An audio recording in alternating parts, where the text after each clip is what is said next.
you, if I understood you right, you regard it as being a good and healthy masculine quality. And I wondered at what point you would feel it's appropriate, if at all, for protectiveness to extend into violence. In order to protect completely, it is sometimes necessary to be violent, to defend. And I wondered if that was acceptable, that move. All right. Well, that is a understand the position of a Buddhist. Buddhism is a more inductive approach. So you're like morality, and morality is never absolutized in Buddhism, in Buddha-Dhamma. So the moral precepts are guidelines for action and speech. They're references. They're never absolutized, and therefore the way is mindfulness and wisdom rather than just obeying moral principles. So therefore, this is where when one is mindful, then one is aware of, say, the moral precepts one is using in one's life always. They're like, say, for a monk, you're very much aware of all the kind of disciplinary limitations that you have as a monk. But they're not to be if they're fixed and absolute, then it becomes a kind of suffocating experience, because you have no ability to respond to a particular situation. You're always trying to make life fit into the particular parameters that you're attached to. You have no way of, there's no spontaneity. It's a matter of controlling. And you end up with moral dilemmas all the time. Your life is just a series of moral dilemmas and avoidant, and because of that you tend to fix on a particular situation and avoid having to deal with anything that might cause any moral dilemma. But since the way of the Buddha was through the developing the mindfulness, wisdom, then the responses to life are appropriate to time and place. And this allows us to trust in, and to have a sense of trust, of real faith, through non-attachment. And what we do then is through trust is appropriate.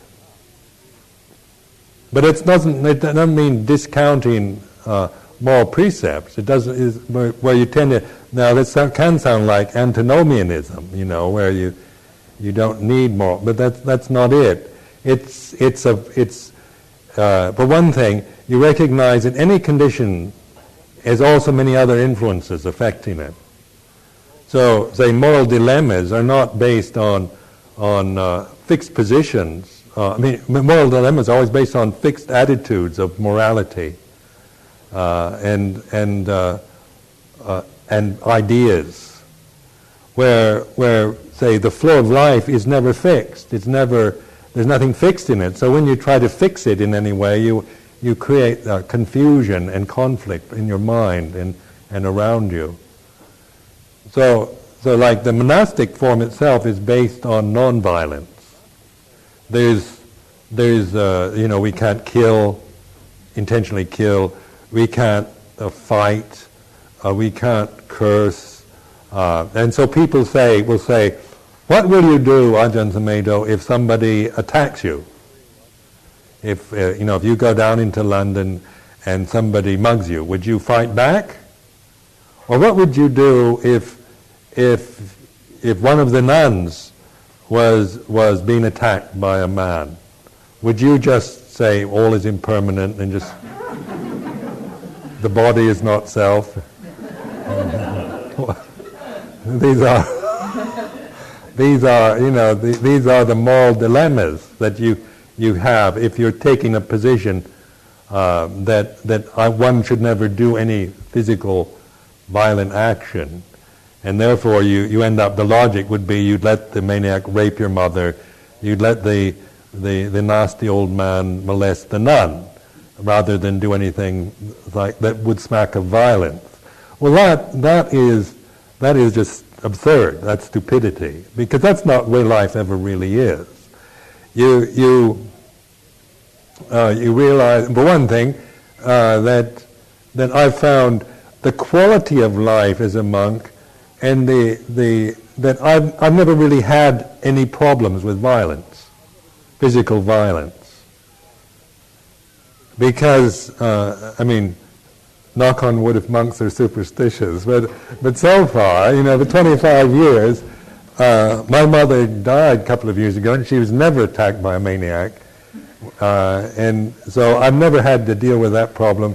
And so far, the nuns have been fairly respected and well treated. I've not been in any position to have to just let them be violated or to break my rule and stop the nasty old man. But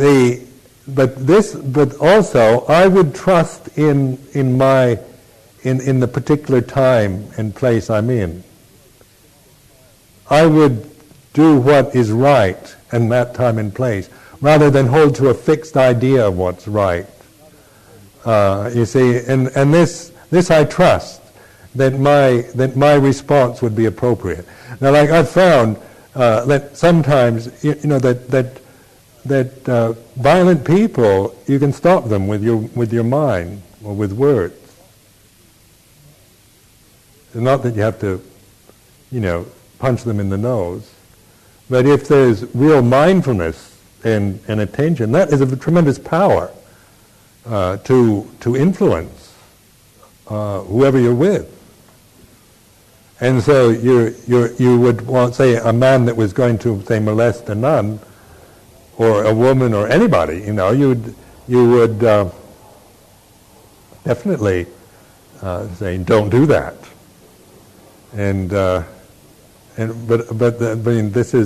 But then there can also be other things, like the police coming just in the nick of time, and the ceiling falling in on top of the man's head, and there's the posse coming, or the cavalry, or the.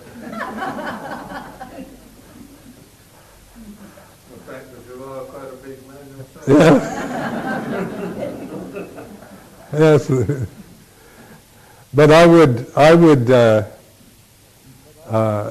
trust in the response. In the time and place, and the ability to respond. And I have, because these have never really been problems. Like I've not, I've been quite, and I traveled in India for 5 months, just walking. And as an alms mendicant in 1974, as a beggar, I was a Buddhist monk, but we don't carry money, so I went off to India, and I decided I was going to live like the Buddha lived, 2,500 years ago, and just walk around with my alms bowl and see whether I could survive. And it was it brought up very kind of interesting mental states, I must admit. Suddenly found yourself in, without, all the kind of, in Thailand it was, Thailand such a, it's so supportive toward the monastic system that you can actually, you can actually think that you're doing everyone a favor, Here I am, give me some, I'll let you put some food into my alms bowl, kind of thing. But in India, you really, because they aren't, the Buddhists are very few in India, and you're a foreigner, and so that, it was a different, it is a country, a pious country. Basically, Indian people have a sense for that, for respecting people living the holy life. And so a lot of things, I never was robbed or hurt in any way in 5 months. And I traveled on all levels, through very rough places, and even the experience of Ajahn Sumedho when he was there this year. He went on this tudong and was attacked by bandits, but he, through his non-violent, fearless approach, the bandits didn't hurt him. He knew what he was doing, and he trusted that his response was what was right at that moment. So they threatened his life, so he held out his head, said, "Here, okay, cut it off," and they couldn't do it. Now, I'm sure that if he'd put up a resistance, he probably wouldn't be here anymore. If he'd dirty so-and-sos and that, they probably would have been at least brutally kind of bruised and damaged. But because of the purity of that moment, you see, there's no way you could harm him, really. He wasn't harmed, even emotionally, or that he wasn't really harmed. He's lost his robes.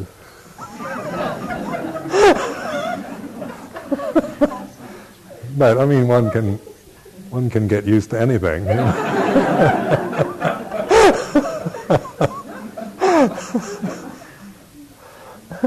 If they take his robes off him, what would they do? So they left him with a kind of loincloth. What would they gain? Just that bit of material? Right, well they took his alms bowl and his diary.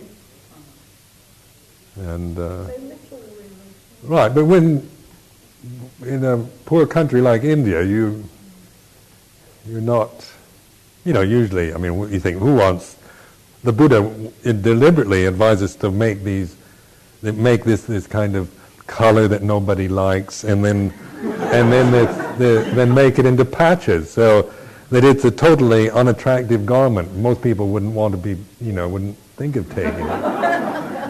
But not always true. I think this gentleman was asking me about evil in the Buddhist perceptions of evil, because good and evil are, evil it certainly seems very real to us, and in our lives we've seen and witnessed a lot of evil things, and both maybe in our own personal reactions and in certainly what happens internationally, and what things that happen we hear about, the kind of serial killers and just various tyrannical forces that operate. And evil is exciting, and to the mind, it's if you made a movie about somebody that was only good, it would probably be boring. Like I was here, they were making this. They tend to make this film of the Buddha, and the screenwriter said it was a very difficult one to write because Buddha was somebody who started out good and got better. Well, he said usually good films are about, sinners or people who are bad and become good. Then that's quite dramatic. But goodness itself recognizes isn't exciting, and it's not sensational, and therefore goodness doesn't get the news or the attention that it deserves, because it doesn't excite your mind. Or if you talk about scandal, corruption, all the way the newspapers stimulate your mind with headlines, anything with sex or rape or any of this tends to rivet your attention, where, say, goodness is sometimes it inspires us, but it tends to not excite our minds. And so much of the conditioning of modern society, materialistic Western world, is towards sensationalism, of extremity, of titillation, pornography, violence, all these just that Gulf War was an exciting war, wasn't it? The level of excitement that was in this country during that time, of just the news of these incredible weapons and these smart bombs and these various kind of super technology that the Americans were at last had the right and privilege to kind of test out, full blast, go, get going with it, and they could test it all out before that. They were always straining at the leash, wishing they could, but there was never an occasion to justify its use. Well, that's exciting. War is exciting, and all these excitement is, if you're not leading people upward out of that realm of excitement toward, say, virtuousness. Virtue is not exciting. Morality isn't exciting. Goodness isn't exciting. But this is, say, in our human state, you see, this is what education really should be aiming at, is this kind of leading people forth, going forth toward more refinement, in developing perceptions of refinement, of developing good taste and attitudes, and beginning to appreciate the miracle of their conscious experience, and towards religious aspiration and realization. This would be what education should be, rather than merely a programming of people to fulfill all their desires. Because what do we do with our ability to read and write? We waste it by reading trash and rubbish, kind of pornography or moronic things, or what the technology with television and all these kind of mass media things that we have. They're so badly used by the society in just titillating the mind, or appealing to lower kind of energies or vanity or selfishness in our children, in ourselves. And so then we can become cynical and bitter and say, well, that's all human beings can ever be. But I don't think there's ever been any real wise and serious, or at least not for a long time, a serious attempt to really educate people and to bring back to their attention their potential and their basic goodness. It's so easy to just see, like the Skinner approach to education is a rat in a maze, isn't it? Reward and punishment. The modern educational systems are based on that kind of behavioral psychology, where you reward them for doing good and you punish them for being bad, and so that even modern education is crippling to the human spirit.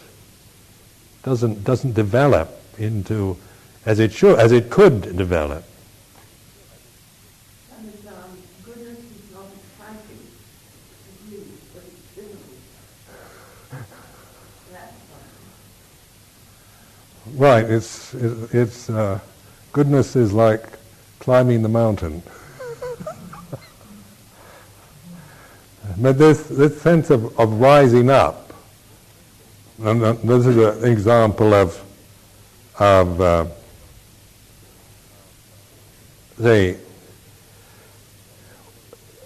in modern life, say here in Britain, for example, being an affluent country and a welfare state, what happens is that the society itself allows for a wide level of mediocre behavior, where people don't have to rise up. They can just kind of float in the system.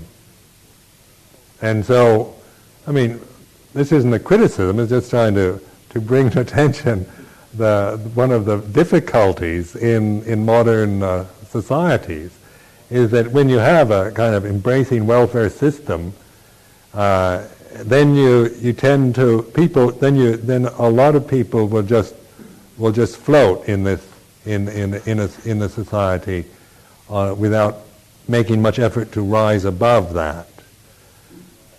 You can see or you can sink down. If you don't put any effort into life, you can also just sink into depression or crime or immoral behavior or whatever, because it's that to go kind of fold down into lower realms doesn't take any effort. It's just kind of like a slide, to not be bothered or to just do what is expedient or easy in the moment or what is you feel like doing. If of all our lives are based on that, then we either sink down into kind of depravity or depression, or we just kind of float in a level of mediocrity. So then the other possibility is rising up. And of course morality always means not doing things that would cause us to sink down, like the 5 precepts of Buddhism. If you're really serious about living by those precepts, then that means you can't sink down below a certain level. You have to maintain yourself on at least on one a moral level, and that is a very good protection. Like in Buddhism, the idea of protection is through those 5 precepts, because it does protect you from evil forces. Because when you're maintaining those 5 precepts in regards to action and speech, then you're not kind of sinking below that level to where you're inviting the more degenerate, depraved influences into your conscious experience. But then also to practice meditation means you have to rise up again. You have to work with the mind. To do good means you have to put forth effort. You have to develop energy. You have to say no to a lot of impulses that you're experiencing. So that means that you, like say in monasticism, I realize the effect of a Buddhist monasticism is that it in some ways, I've been about 25 years now, and just the effect of having to live under the discipline for 25 years means that you always have to be better than you would be if you didn't have it. Because you never have a holiday from this life. Like go off to Monaco or someplace, have a gambling holiday, take your robes off. Wherever you go, you're a monk, and you go back to your room, you're alone, you're still a monk. Nobody's looking, you're still a monk, but somebody's looking, you're a monk. So that in that way, there's this sense of I realize that I've always been better than I would be, just to live within, be able to maintain a sense of propriety within the discipline of monasticism. Because it's a very powerful influence. I mean, monastic discipline is emphasized a lot in our tradition. So, it's not like dismissed or even put aside at any moment. It's very much emphasized, so that you develop a strong sense of responsibility and a strong conscience in regards to it, which means that sometimes you don't want to be bothered with the rules, or you get kind of fed up with it all, or your complaining mind will take over, or you'll hear these California ideas, about being free to experience everything, or whatever, and so, but then monastic discipline doesn't allow you that kind of freedom.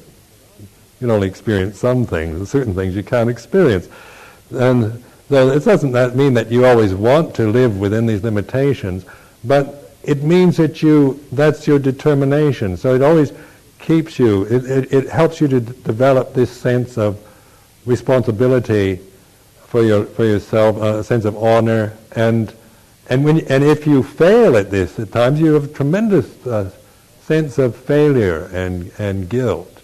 If you cheat on the Vinaya discipline, you really, the monks who cheat on it go through tremendous remorse and anguish and despair. So that this means that we do have to constantly rise up to this, to maintaining ourselves within the limitation of this discipline. But then to get beyond that itself is to actively develop very good things in your life. And then you begin to, as you develop that energy from the right effort from within yourself, you're not just kind of blindly conforming to monastic institutions or riding along in the system, because that wouldn't be any help, wouldn't be very useful for enlightenment, but you're actually developing this mindfulness around the restraint and the experiences that you're having, to where you begin to know how to raise the energy and how to concentrate the mind, how to expand, how to let go, how to develop, how to restrain, how to say no. All kinds of marvelous, flexible, malleable abilities that we have as human beings, mental abilities that you don't know you have till you start developing that. And then you begin to really feel a gratitude and a joy in being being a monk or being someone who has that ability, that capability.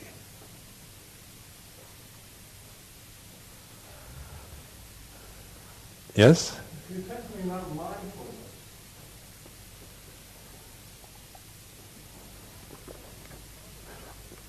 The Pali word is sati, and the Thai translation of sati is to recall or recollect, and so that sometimes mindfulness, the word mindfulness itself is sometimes misleading, the translation of it, because then you think of the mind in full and it's not a term. Mindfulness is not really a concept that we've developed in, say, Western religion or philosophy. But it doesn't mean that we don't have it. It's just not emphasized. And so I noticed when I first started meditation years ago, then I tended to regard mindfulness more as a concentration of the mind. I didn't know the difference between concentration and mindfulness. But then as I learned the Thai language, I'd start using Thai translations, and their translation of remembering or recollecting seemed to be more helpful to me, because it's like with mindfulness you're recollecting on the way it is. You're aware of the you're bringing into consciousness just this moment. What's actually the feeling you're having? You can reflect on consciousness itself. What is consciousness? Or the heat in the room, or the mood that you're in, or the things that you're picking up or feeling or experiencing, so that mindfulness to me is like a metaphor is like radar. It's like ability to be sensitive to what's actually taking place. It's where your intuition will function. Intuitive awareness, mindfulness, recollecting, bringing into your consciousness so that you're not just reacting, you're actually taking the teachings of the Buddha or terminologies and contemplating them more. Being with the moment, but also bringing into, like you can, with mindfulness you can, whatever is dominant, like if you're feeling a sense of tension or fear or something, you can recollect that, you can bring that, you can say there's this feeling of fear or self-consciousness or something like that. And then you can be mindful of that. You can ask yourself, what does it feel like? What is fear? And what is this feeling? And so you're investigating it. It's the sati, sampajanya, panya, awareness, attention. Then there's this yoniso manasikara, another term that means to really go into the very source of it, to really penetrate it. Whatever you're like, especially like say that which is in your consciousness at this moment. You see, where without mindfulness is, when your life's in danger, you tend to be automatically mindful. Like watching these rock climbers, these people that hang off cliffs and really frightening kind of things. You think, why does anybody want to do that? Climb up these sheer cliffs, with. Why do they do it? It's because probably mindfulness. Because when you're in such a situation, you're naturally mindful, and because you're of the self-preservation instinct. Where say the society of security and safety, we tend to get very heedless. That's why we can be so neurotic and disturbed and confused in a comfortable society. I mean, like middle class Western society allows us to be neurotic and confused, and we have the time and the ability to just wallow in our self in fears and desires and so forth. When you're say living on a subsistence level, you really can't afford to do that. You more or less have to get on with life, and in order to get enough to eat for the day. And so sometimes subsistence existence, or you oftentimes hear of a married couple having a happy marriage while they're poor, and they have to work together, and as soon as they make it, they become wealthy, then they get a divorce. And then they can afford to kind of think about things, what they like and don't like. In monasticism,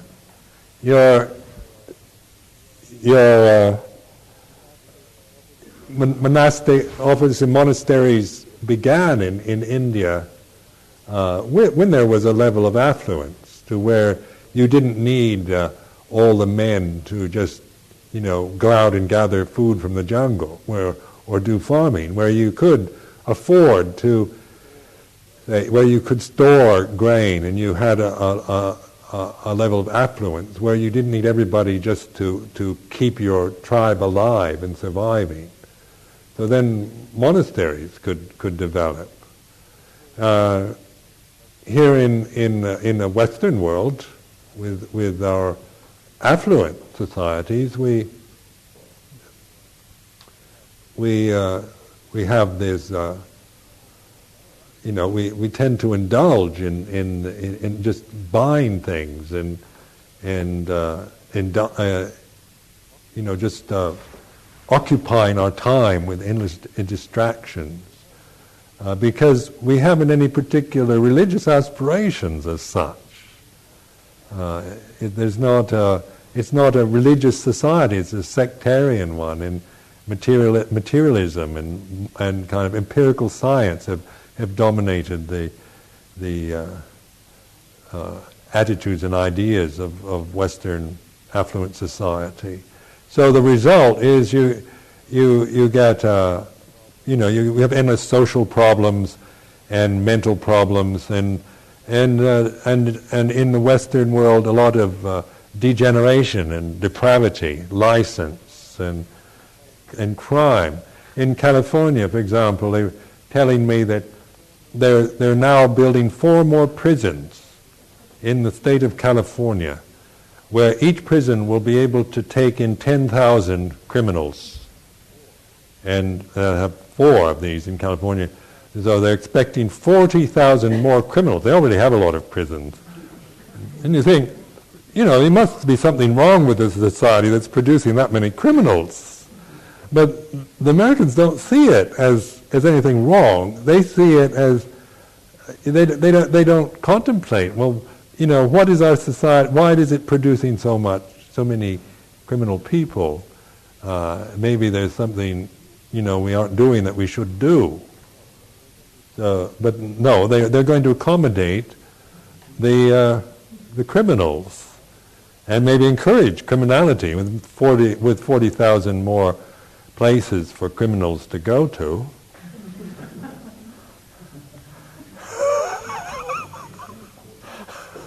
It's crazy, isn't it? Well, say reflection, you think, if you think there's something wrong with a society that's producing so many criminals. It's not to condemn the society as a whole, but it is a sign, isn't it? There is something, when that many people resort to crime, then what are we doing? Why? Because if you think that humanity is basically evil and criminal, well then there's nothing much you can do about it. But the fact is we aren't basically that way. And that we, that if you appeal to, you realize, now say you hear these tragic stories of like, the 5.3 billion population of the planet, and all these, like you hear like in Albania or in Romania or in Eastern Europe or Soviet Union or in China, all these young men that have no work, they've not been educated, they've not been trained in any way, they've been oppressed maybe by a tyrannical system, and then they're given some measure of freedom or whatever, that they're just like wild people. Their human potential's never been developed. They're just going to try to survive as an animal in a jungle. They're just going to try to survive in some way, going off to Italy or to Britain or the United States, or by hook or by crook, because there's never been any real respect for their life and their potential. They've been kind of produced into a system that regards the only way of controlling them is by kind of terrifying them into obeying, or at least looking like they're keeping the rules. But then you're not developing, you're not leading these people toward, say, upward, towards rising up, towards developing their human potential. And just to bring them into affluent Western countries is not really doing them any favor either, because basically they've not, the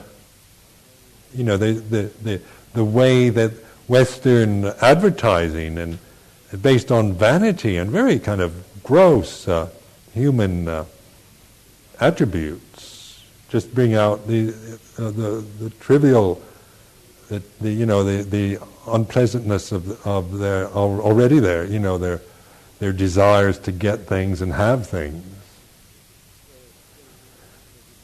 Where, say, in a religious attitude or spiritual life, you're respecting nature itself, like the laws of nature, planetary life, the heavens, all the unknown forces. There's a sense of mystery. There's the sense of being part of a system, of being incorporated in it, of being that possibility of perfection and of relating to it in a full and complete way. Is not generally, that kind of information is not generally given out towards anyone these days. It's very sad when you think of how many human beings there are and how much potential there is within the human form, and how few opportunities there are, and how this kind of understanding is not promoted or not encouraged. What is your view on the teaching of religion in schools?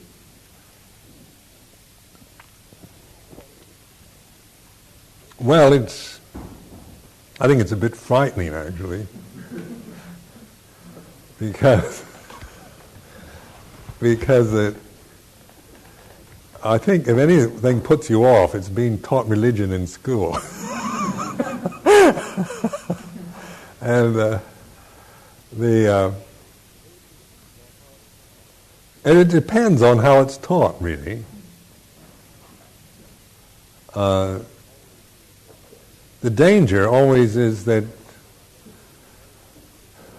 if you just have anyone teaching, like oftentimes religion, RE is a subject that is, they feel they have to take it, but I guess it's compulsory, but it's usually something that isn't terribly important and even considered irrelevant.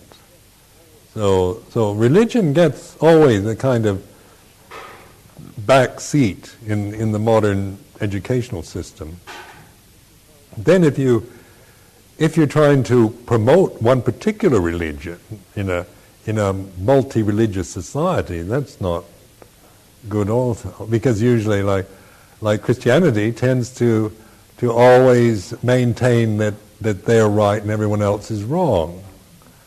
So you end up with this attitude, this feeling that of conversion and of looking down or being kind of falsely tolerant of other religions. I think the whole subject of religion needs to be investigated again, because we must recognize at this time we're like here in Britain, we're living in a multicultural, multi-religious society, and it's not going to change. It's going to get more so, and where now we have to learn. Maybe we have to understand what religion is in general, rather than try to know all about the different religions. Just a study, understanding what metaphysics is and what the purpose of religion is, and various religious approaches. How different religions deal with the metaphysical, or with the practical, or with the moral and ethical. And these are interesting to most people. Find these can be made quite interesting. But when religion tends to be shoved on you, you tend to resist it, especially in teenagers. If you're trying to make them go to church or make them become Buddhist or whatever, you're almost making it impossible for them to do it. by insisting.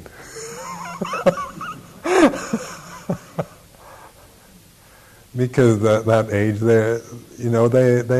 they need to make those decisions themselves, not feel forced by their parents.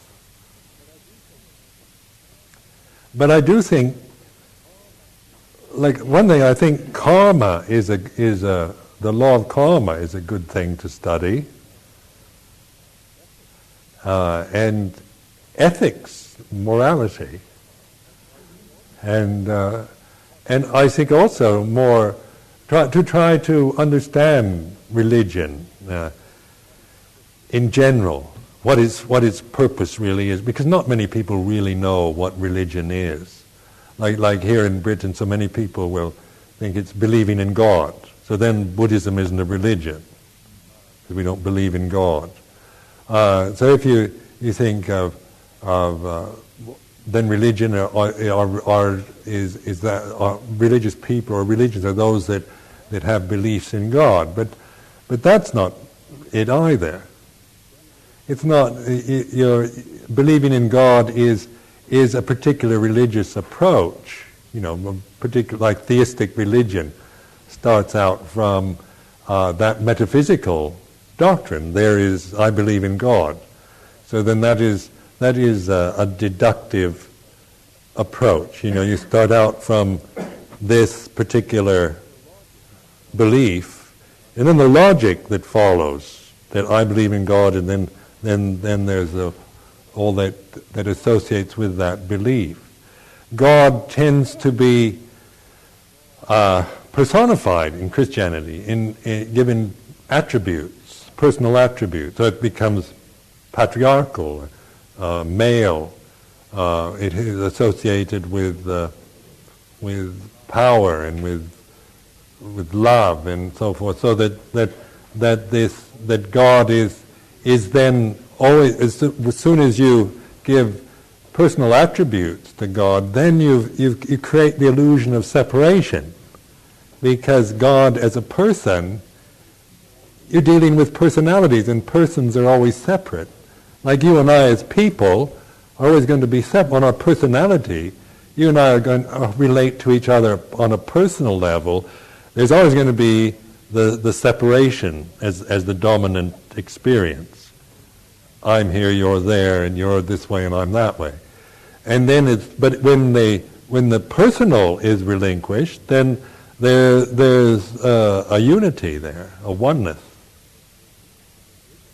You see, that isn't personal. It's not mine as if it was different from yours. When there's mindfulness and wisdom, that is universal. That is one. That's not say my wisdom as opposed to yours. But on the personal level of being man, woman, monk, lay person, conventions, then there's always this separation, appearance of separation. And so like with personifying God always creates that illusion of separation. So the Buddha never personified, and never started his teaching from a metaphysical doctrine, but from a kind of existential experience of suffering. There is suffering, and this is a common experience to all human beings.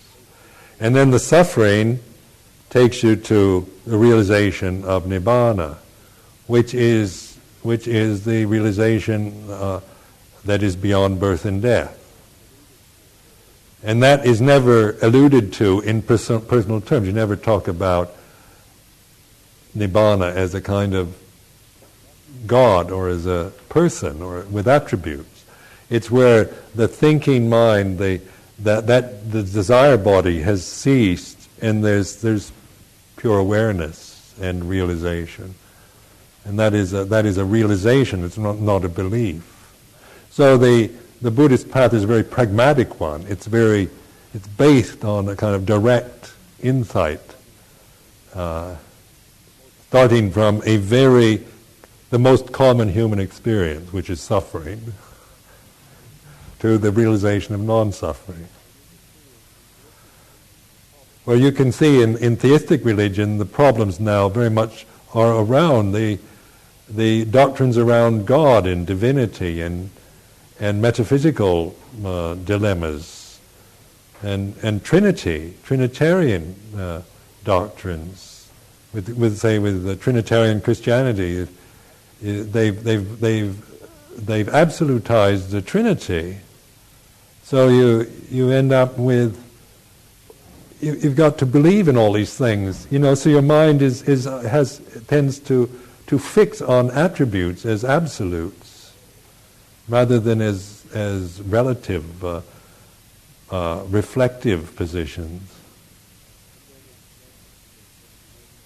And then believing in God is also conditions not believing in God. So your mind, say if you don't believe in God, then you believe there isn't any God. Or this is how people tend to, they think because we don't believe in God in the way that the Christians do, we don't have a belief in God, then we believe that there isn't any God. And they say, well, that whole sense of belief doesn't apply to this way of reflection. Buddha wasn't asking us to believe that there isn't any God or believe that there is. He's pointing to how the mind works, like believing is a function of your mind. And not believing is also a function of the mind. And to know how the mind works and how it operates, then you can realize truth yourself, not through believing in what others tell you, but through your own direct insight.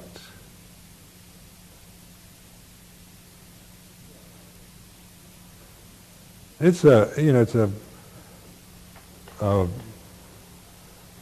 quite a subtle teaching.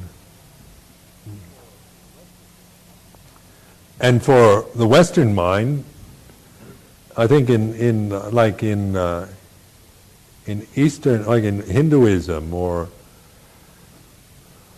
Taoism and those religions of Asia, there's paradox and transcendence, and all these are very much a part of the whole kind of cultural attitude and possibilities.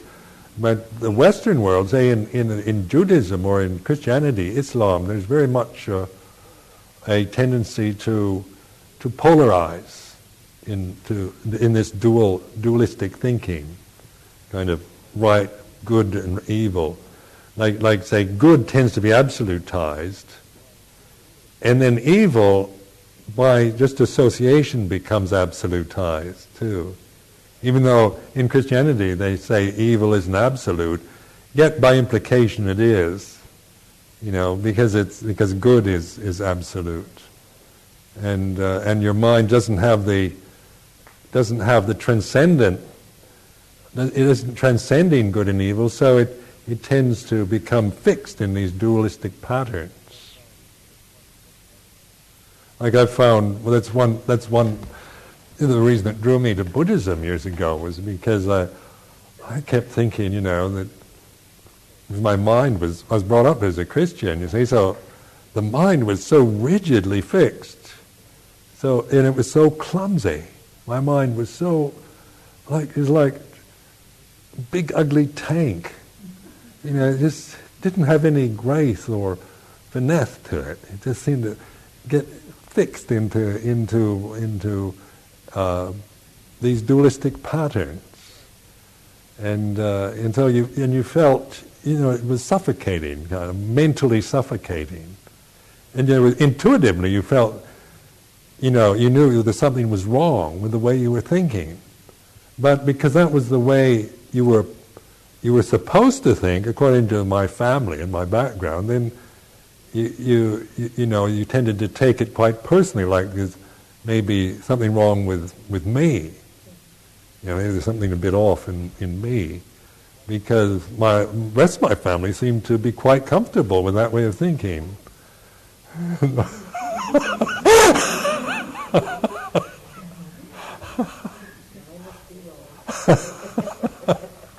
So when I found Buddhism, I thought, oh, that's it. I'm a Buddhist, I didn't realize it.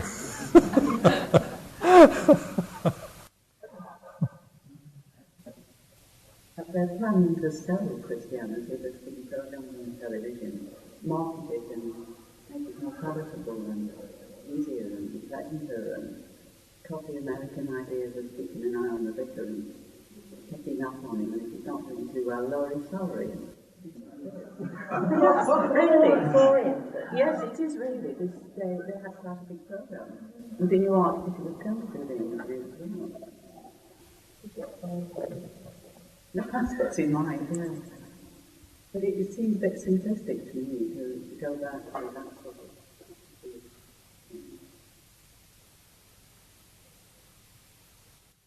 Well, it's like trying to make religion nice and please people.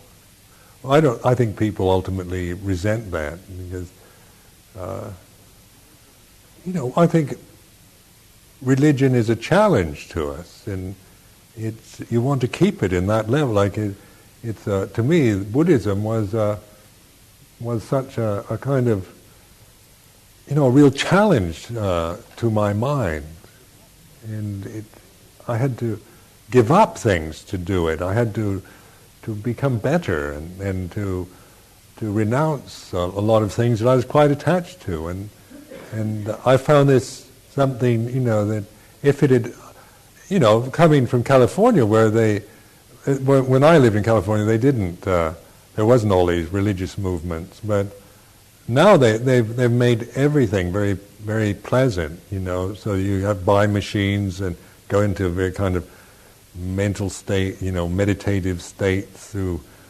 technology and all kinds of possibilities for following your desires and not having to give up anything. And yet to me, even though there's one side of me that would like to just, be able to have everything and not give up anything, there's also the side that I respect is willing to sacrifice. And I think sacrifice is always, is a basic kind of experience in religion. And the Buddhist is a sacrifice of yourself. You're really sacrificing yourself as a Buddhist monk. All the kind of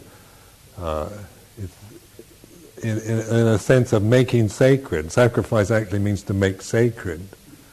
So in kind of more primitive religions, used to sacrifice, like the first kings were the pharaohs were originally to be sacrificed, till one pharaoh decided that maybe somebody else could be sacrificed instead of him, and then finally from human sacrifice it became animals, and then in the Old Testament, even they had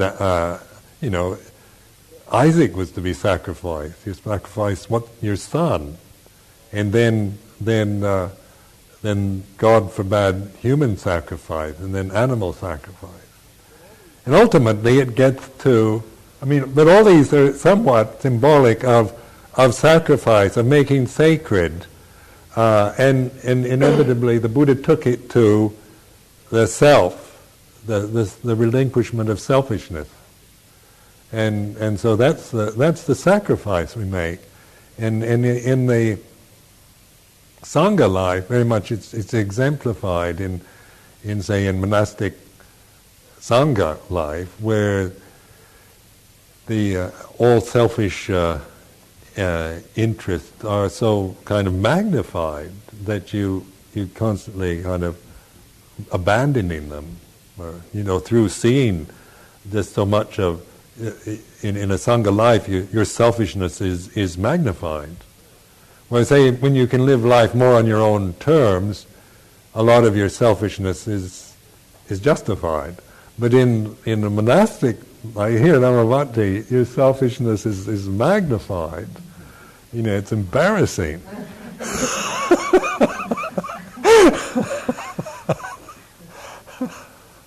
So it's embarrassing, sometimes it's exasperating, but it's also a way of really of seeing it for what it is.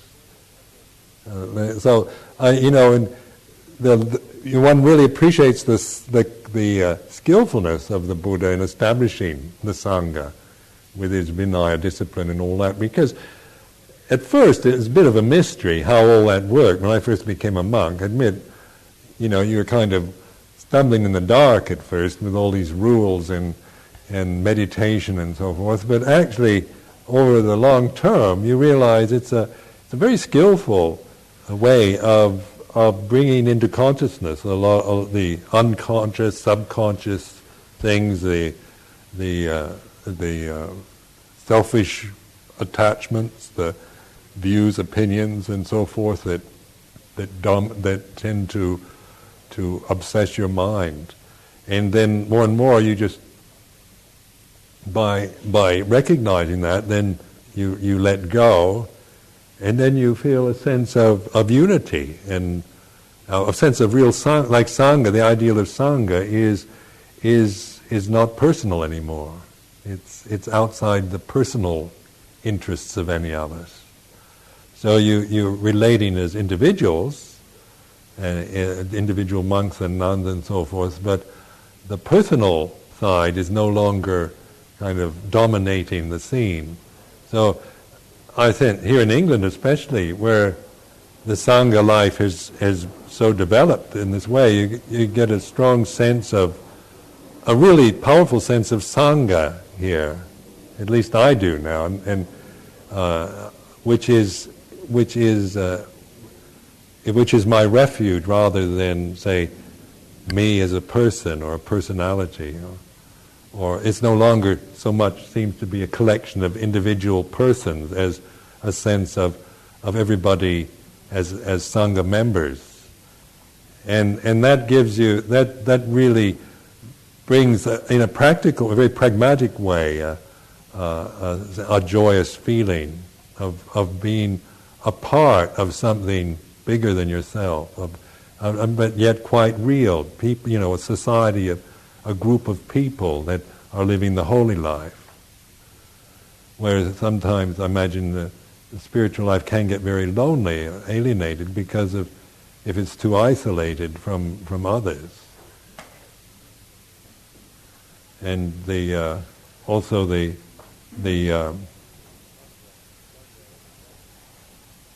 Sangha as a refuge really brings into your mind the kind of selfish views you have, and so your refuge is in Sangha rather than in yourself.